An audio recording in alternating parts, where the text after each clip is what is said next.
Hi guys, this is Akmal Khan and welcome to our new video. आज के इस video में हम आपका analytic ability and digital awareness जो कि को करिकुलर का पेपर है इसको कवर करने वाले हैं, जो कि बीए बीएससी बीकॉम के 5th सेमेस्टर में पूछा जाता है। 28 क्वेश्चन तक हमने ऑलरेडी कवर कर लिया हुआ है, इसलिए हमारा ये पार्ट 2 है। आगे हम 29 से कंटिन्यू करने वाले हैं। इसमें हम आपके हिंदी एंड इंग्लिश दोनों टाइप के क्वेश्चन को सॉल्व करते हुए चल रहे हैं, ताकि जिनको जो है सुटेबल लगे हिंदी में वो हिंदी की ओर देख सकते हैं, एंड जिनको सुटेबल लगे इंग्लिश में वो इंग्लिश की ओर भी देख सकते हैं। खैर, हमने ऑलरेडी आपके जो है 123 क्वेश्चन इसके पिछली सीरीज में कवर किया हुआ है, क्वेश्चन जो कि एनालिटिक एबिलिटी का है, एंड एक पेपर सॉल्यूशन जो है अपलोड कर दिया हुआ है। तो सारे वीडियोस का लिंक मैं डिस्क्रिप्शन बॉक्स में डाल दूंगा, वहां से जाकर आप चेकआउट कर सकते हैं एंड अपनी तैयारी को इफेक्टिव बना सकते हैं। खैर, 29 नंबर क्वेश्चन है इनइक्वालिटी। ऑलरेडी हमने इनइक्वालिटी पर बात कर लिया हुआ है कि इनइक्वालिटी के क्वेश्चन को कैसे डील करते हैं। खैर, आज की इस क्वेश्चन को हम सॉल्व करने वाले हैं। आपसे बस पूछ रहा है कि बताओ इसको सॉल्व करके आंसर x का कितना आएगा। तो आपके सामने इनइक्वालिटी दिया है, कह रहा है -3x, सॉरी ये आपका 3x है, माइनस का 3x नहीं है। कह रहा है 3x and -7 is greater than and equal to कितना है 14 के। तो आपको बताना है कि जो है इसका सोल्यूशन क्या होगा x के लिए। तो 3x कितना हो जाएगा, is greater than equal to, ये माइनस जो है 7 है, इधर जाएगा तो कितना हो जाएगा +7, तो 14 एंड 7 कितना हो जाएगा 21। मतलब x के लिए आप सॉल्व करेंगे तो x is greater than and equal to कितना आ जाएगा आपका 7 का। अगर बाई चांस आपका यहाँ क्वेश्चन में -3 रहता, देन जो है ये अगर माइनस को आप जो है अगर गुणा के साथ जुड़ा हुआ है, मल्टीप्लाई के साथ जुड़ा हुआ है, उसको इस साइड लेके जाते, अगर ये -3 को इस साइड लेके आते, देन आपका साइन चेंज होता है। ये ग्रेटर देन इक्वल टू है तो आपका लेस देन इक्वल टू हो जाता है। ये नियम होता है। बहरहाल यहाँ अगर हमारे पास -3 नहीं है, देन हम पूरा जो है इक्वल टू वाला नियम से सॉल्व करते हैं। तो x के लिए क्या सोल्यूशन आ गया, x इज ग्रेटर देन और इक्वल टू जो है 7, तो ये करेक्ट आंसर आपका ऑप्शन ए हो जाएगा। इस तरीके से इनइक्वालिटी के क्वेश्चंस को डील करते हैं। आई होप ये समझा होगा। इंग्लिश में वही लिखा गया था कि सॉल्व करना है इस इनइक्वालिटी के लिए। तो क्या था इसका करेक्ट आंसर, ऑप्शन जो है आपका यहाँ देखिए दूसरे तरीके से दिया गया है, लिख रहा है 3x - 7। बाकी क्वेश्चन आपका पूछने का तरीका वही था, बस इंग्लिश में थोड़ा चेंज कर दिया है। ये अपान में 14 दिया हुआ है एंड इक्वल टू कितना है 0 है, तो इधर जाएगा कितना हो जाएगा, ये 0 हो जाएगा। And 3x is equal to, जब +7 को आप इधर ले जाएंगे तो -7 को इधर ले जाएंगे तो क्या हो जाएगा +7, and x is equal to कितना जाएगा आपका जो है 7/3। लेकिन यहाँ ऑप्शन में नहीं है, शायद मिस प्रिंटिंग है। बाकी हम जो है क्वेश्चन को इसी तरीके से सॉल्व करते हैं। आई होप ये आपको समझा होगा। तो जो है पहले जो है क्वेश्चन के लिए 29 नंबर क्वेश्चन के लिए आपका करेक्ट आंसर क्या हो जाएगा, ऑप्शन ए। यहाँ भी ऑप्शन ए ही करेक्ट होगा, बाकी ये क्वेश्चन गलत लिखा हुआ है। खैर, आगे बढ़ते हैं। 30 नंबर क्वेश्चन अगेन आपका इनइक्वालिटी से क्वेश्चन है। क्वेश्चन क्या कह रहा है, 3x + 8 is greater then 2x - 3। तो आपको x के लिए सॉल्व करना है कि x के लिए क्या होगा। तो x वाले को इधर लेके आएंगे आप, तो 3x जो है इधर आएगा तो कितना हो जाएगा आपका जो है x बचेगा, क्योंकि 3 में से 1 जाएगा 2 बचेगा। एंड इधर जो है ग्रेटर देन का साइन, अब +8 है, इधर जाएगा कितना हो जाएगा -8, मतलब x इज ग्रेटर देन -11। कहीं भी आपके ऑप्शन में है तो वो करेक्ट हो जाएगा। एंड यहाँ जो है नहीं दिया गया है, बाकी x इज ग्रेटर देन, इसका सोल्यूशन -11 ही होगा अगर ये क्वेश्चन है तो। क्योंकि हमने क्या किया कि जो आपका -3x था, इसको जो है इधर लेके आया तो कितना हो जाएगा आपका x बचेगा। एंड यहाँ इस ग्रेटर देन का साइन है, ग्रेटर देन का साइन लगाया, फिर +8 को इधर लेके जाएंगे तो कितना हो जाएगा आपका -8 हो जाएगा। मतलब -3 और -8 कितना हो जाएगा -11। तो आपको क्वेश्चन को सॉल्व करना है। बाकी एक्चुअल पेपर में आपका जो है करेक्ट ऑप्शन दिया रहेगा, तो आप कोई सा भी ऑप्शन जो है इक्वल टू 11 कर लेना, वही सही होगा। खैर, आगे बढ़ते हैं। अगला क्वेश्चन आपका कह रहा है, डेटा के जो है वर्णों की एक निश्चित लंबाई वाली स्ट्रिंग में परिवर्तित करने वाली प्रक्रिया को आप क्या कहते हैं। जो आपका है हैशिंग कहते हैं, या फिर आपका एनक्रिप्शन कहते हैं, या डिस्क्रिप्शन कहते हैं, या फिर जो है रिप्लेसमेंट। ये सारे ऑप्शंस आपके सामने दिए गए हैं। ये बताना है कि आपको जो है डेटा के वर्णों में एक निश्चित लंबाई में जो है स्ट्रिंग में आप परिवर्तित करते हैं, तो उस प्रक्रिया को, उस प्रोसेस को क्या कहा जाता है। तो करेक्ट आंसर आपका ऑप्शन ए हो जाएगा, उसको कहा जाता है हैशिंग। ऑप्शन ए करेक्ट हो जाएगा, यहाँ भी आपका ऑप्शन ए करेक्ट हो जाएगा। अगला क्वेश्चन कह रहा है, ASC जो सेकंड है, कोड वर्गों में परिवर्तित जो है प्रतिनिधित्व कौन सा अंक जो है निर्धारित करता है, मतलब कौन सा अंक बताता है, ये कौन सा जो है जो इसका कैरेक्टर है वो शो करता है ASC सेकंड के लिए। क्या वो बाइनरी अंक होता है, या दशमलव का अंक होता है, या फिर आपका हेक्साडेसिमल होता है, या फिर रोमन अंक होते हैं।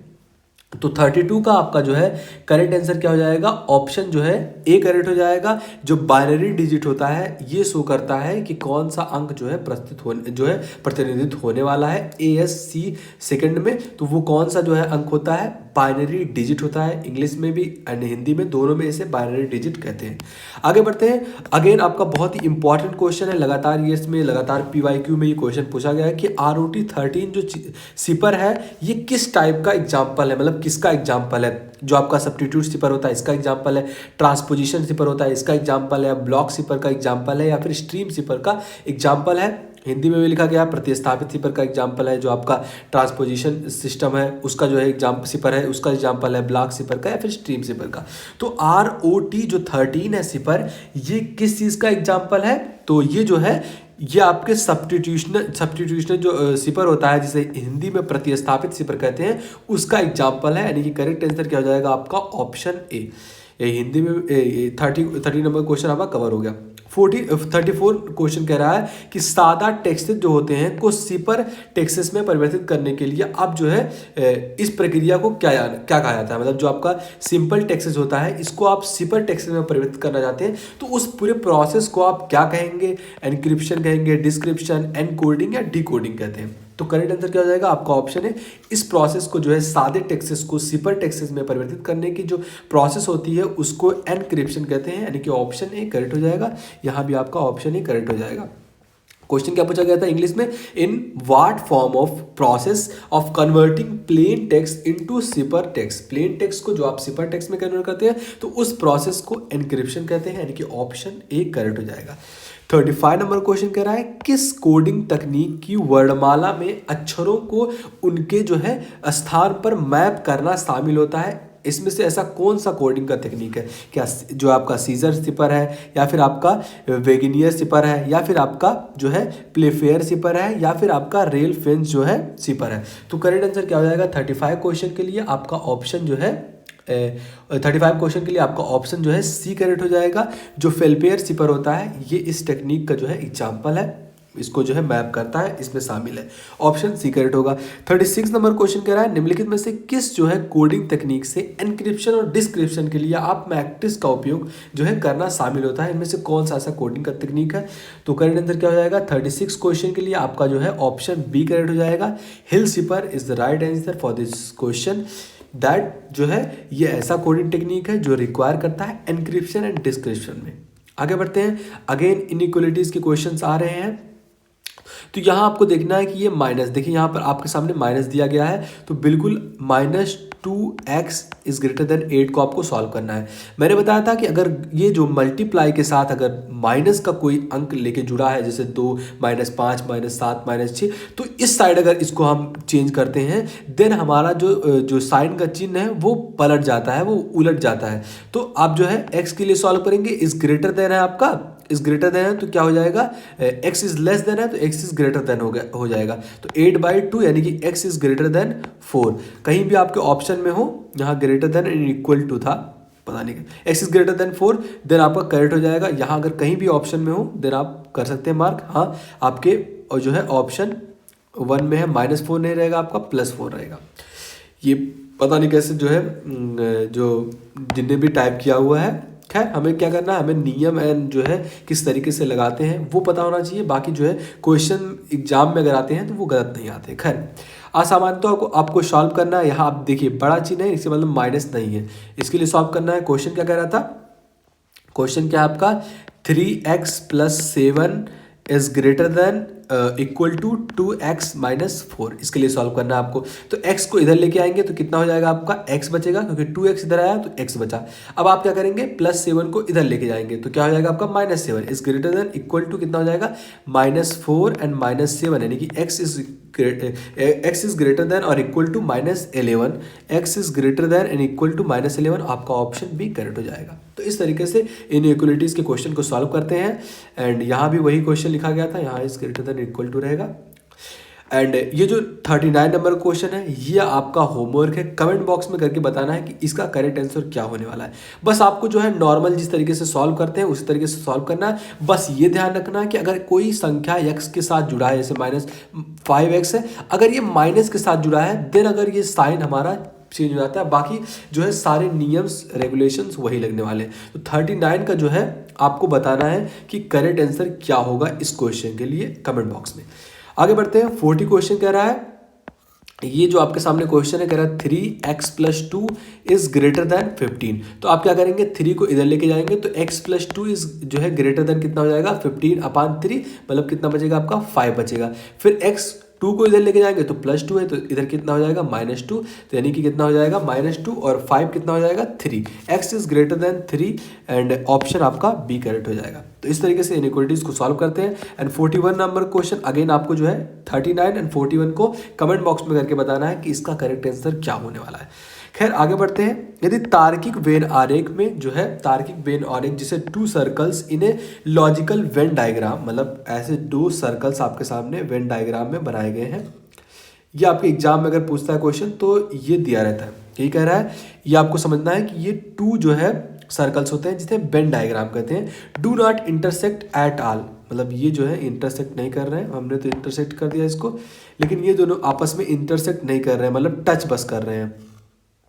ये क्वेश्चंस आपस में ये जो है इसको टच कर रहे हैं। खैर आगे क्या पूछा गया है, कह रहा है then what is the meaning of this, इसको क्या कहेंगे, मतलब इसका क्या मतलब होगा अगर 2 वेन डायग्राम आपस में जो है एक दूसरे को जो है ओवरलैप नहीं कर रहे हैं, बस कट कर रहे हैं, बस टच कर रहे हैं, उसको आप क्या कहेंगे।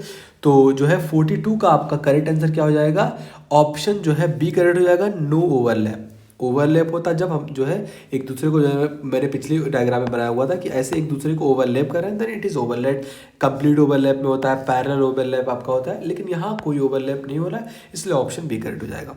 अगला क्वेश्चन कह रहा है रेल बार्ड सिफर जो होता है ये किस चीज़ का एग्जाम्पल है, किसका एग्जाम्पल है, आपके जो है सब्स्टिट्यूशन सिफर का एग्जाम्पल है, ट्रांसपोजिशन सिफर का एग्जाम्पल है, होम्योपैथिक जो है आपका होमोफोनिक सिफर होता है इसका एग्जाम्पल है, या फिर पॉली अल्फाबेटिक सिफर का एग्जाम्पल है। तो रेल बार्ड जो सिफर होता है ये जो है किसका एग्जाम्पल होता है, 43 का आपका ऑप्शन बी करेक्ट हो जाएगा। ये आपका ट्रांसपोजिशन सिफर है, इसका एग्जाम्पल होता है ट्रांसपोजिशन सिफर का rail bard cipher. I hope आपको समझा होगा। ये सारे इंपॉर्टेंट क्वेश्चन है, एग्जाम में श्योरली एग्जाम में देखने को मिलने वाले हैं अगर analytic ability and digital awareness का पेपर हो रहा है तो। 44 नंबर क्वेश्चन कह रहा है एनक्रिप्शन के लिए टेक्सेस को संख्यात्मक मान में परिवर्तित करने की प्रक्रिया को क्या कहते हैं। द प्रोसेस ऑफ कन्वर्टिंग जो है converting text into numerical value, अगर कोई टेक्स्ट को आप न्यूमेरिकल वैल्यू में कन्वर्ट कर रहे हैं तो उस इंक्रिप्शन के लिए आप क्या कहेंगे, क्या एग्जाम्पल देंगे, उसको प्रक्रिया को क्या कहेंगे। तो 44 का आपका करेक्ट आंसर ऑप्शन सी हो जाएगा। उसको जो है हैशिंग के नाम से जाना जाते हैं, ऑलरेडी हमने हैशिंग के बारे में डिस्कस कर लिया हुआ है। खैर आगे बढ़ते हैं। 45 नंबर क्वेश्चन कर रहा है किस कोडिंग तकनीक के किस संदेशों में वर्णों के क्रम को उलटना सम्मिलित है। ये इसमें से कौन सा कोडिंग का तकनीक है जिसमें आप वर्डों को जो है चेंज कर सकते हैं, उलट सकते हैं। तो 45 का आपका ऑप्शन डी करेक्ट हो जाएगा। एडबास सिपर में, जिसे इंग्लिश में इसे भी एडबार्ट सिपर कहते हैं, इस प्रोसेस में आप कन्वर्ट कर सकते हैं, जो है रिवर्स कर सकते हैं उनके ऑर्डर को। खैर 46 नंबर क्वेश्चन कह रहा है किस कोडिंग तकनीक में अक्षरों को बिंदुओं के ग्रिड में बदलना शामिल है। Which coding technique involve converting letters into a grid dots, इनमें से कौन सा ऐसा कोडिंग का तकनीक है ये आपको बताना है। तो 46 का आपका जो करेक्ट आंसर हो जाएगा वो होगा ऑप्शन ए करेक्ट हो जाएगा, जो है ब्लेयर कोड जो है, इससे जो है आप अक्षरों को चेंज कर सकते हैं बिंदुओं के रूप में। खैर आगे बढ़ते हैं। अगला 47 नंबर क्वेश्चन कह रहा है तार्किक वेन आरेख में जो है प्रत्येक वृत्त क्या व्यक्त करता है। जो each circle represent, what does each circle represent in logical Venn diagram. Logical Venn diagram में जो है प्रत्येक जो सर्कल है, एक सर्कल होता है, मान लीजिए 2 है तो ये डबल का हो गया थर्ड के लिए, मतलब ये सर्कल जो होते हैं ये क्या शो करते हैं, ये क्वेश्चन पूछा गया था। तो ये शो करते हैं उनकी कैटेगरी और सेट्स के बारे में कि ये किस तरीके का सेट होने वाला है। अगर टू जो है circles intersect each other, then आपका जो 2 डाटा, 2 कैटेगरी, 2 सेट को रिप्रेजेंट करता है। अगर 3 है तो यहाँ ए बी सी जो है 3 कैटेगरी को, 3 सेट को रिप्रेजेंट करेगा। तो ये बेसिकली है कि वो कैटेगरी और सेट को रिप्रेजेंट करते हैं, कितने टाइप के सेट यहाँ पर है। खैर 48 नंबर क्वेश्चन कह रहा है जो आपका लॉजिकल वेन डायग्राम है इसका क्या उद्देश्य होता है, जो purpose of logical Venn diagram. तो 48 का आपका करेक्ट आंसर हो जाएगा ऑप्शन जो है C, to show logical relationship between categories. Categories के बीच में जो है लॉजिकल रिलेशनशिप को शो करने के लिए आप वेन डायग्राम का यूज करते हैं। जब आप रीजनिंग वगैरह पढ़ेंगे तो वहाँ आपको वेन डायग्राम की जो है इंपॉर्टेंस समझेगा कि किस तरीके से हम जो है सर्कल्स की मदद से हम कैटेगरी में जो है चीज़ों को बांट के उनका जो है स्पेसिफिक मान निकालते हैं। खैर यहाँ हमारा वो पर्पस नहीं है। आगे बढ़ते हैं। 3 वृत्तों वाले तार्किक वेन डायग्राम में का वह क्षेत्र क्या व्यक्त करता है जहां पर तीनों वृत्त प्रतिच्छेद करते हैं।